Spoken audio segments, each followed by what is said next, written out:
સમાચાર જૂનાગઢથી પ્રાપ્ત થઈ રહ્યા છે। જૂનાગઢના ઘેડના ભીડોરા ગામમાં પાણી જ પાણી જોવા મળ્યા। ભાદર નદીના પાણી ઘૂસી જતા જળબંબાકારની સ્થિતિ। ગામમાં પાણી ઘૂસતા ગામ સંપર્ક વિહોણું બન્યું છે।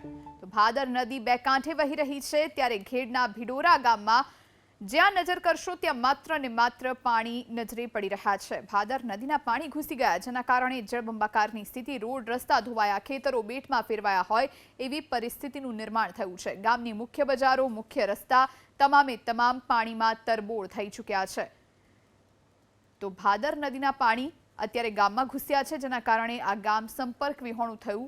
ઘેડ પંથક આખો જળમગ્ન થઈ ચૂક્યો છે, બેટમાં ફેરવાઈ ચૂક્યો છે, અને એમાં પણ ખાસ કરીને ભીડોરા ગામના દ્રશ્યો આપ જોઈ રહ્યા છો, જ્યાં અત્યારે વરસાદ ભલે નથી, પરંતુ વરસાદ બાદ પર નદીના જે પાણી ઘૂસેલા છે, પૂરની જે સ્થિતિ સર્જાઈ તે ઓસરવાનું નામ નથી લઈ રહી।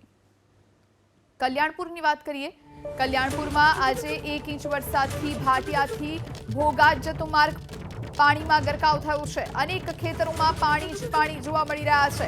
હવે વધુ વરસાદ થાય તો આ માર્ગ બંધ થવાની ભીતિ છે। કુરાંગા નજીક ભોગાતથી કલ્યાણપુર ખંભાળિયા જતો માર્ગ ધોવાયો છે। તો દ્વારકાના આ દ્રશ્યો, દ્વારકાના આ જે ગ્રામ્ય વિસ્તારો છે, ખાસ કરીને કલ્યાણપુરમાં આજે 1 ઇંચ વરસાદથી ભાટિયાથી ભોગાત જતો જે માર્ગ એ પાણીમાં ગરકાવ થયો। આપ દ્રશ્યો જોઈ રહ્યા છો, અહીંથી વાહન પસાર કરવું એટલે કોઈ પણ મુસીબતને આમંત્રણ આપવા જેવું થશે, કારણ કે આખા માર્ગ પર માત્ર ને માત્ર જળભરાવ છે, અને જો હવે વધારે વરસાદ પડે તો આ માર્ગ બંધ જ કરવો પડે એવી પરિસ્થિતિ નિર્માણ પામે। અનેક ખેતરોમાં પાણી ભરાયા છે। વધુ વરસાદ થાય તો હજુ મુસીબત વધી શકે છે।